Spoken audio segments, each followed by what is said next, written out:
Des cookies 3 chocolats pour se faire plaisir lors du goûter. Dans un premier temps, on va faire fondre 80 g de beurre afin de réaliser un beurre noisette. D'ailleurs, je précise dès maintenant que tous les ingrédients et les dosages sont dans la description.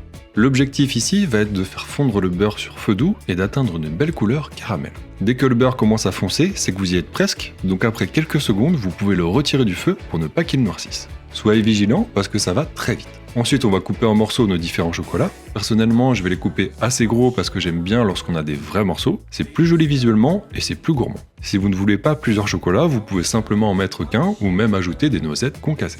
Tous nos éléments qui méritaient une petite préparation sont prêts, il n'y a plus qu'à les assembler.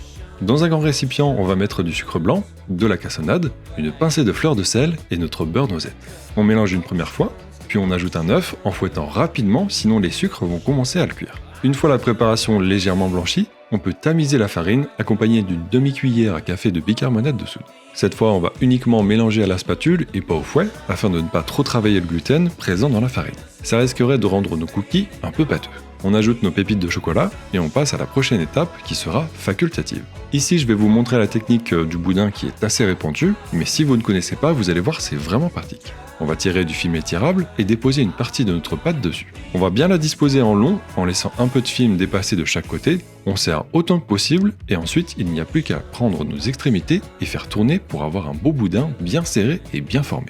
On fait pareil avec le reste de la pâte et direction le congélo. Ce qu'il y a de bien avec cette technique, c'est que vous pouvez avoir un petit stock de pâte à cookies dans votre congélo et les cuire dès que vous en avez envie.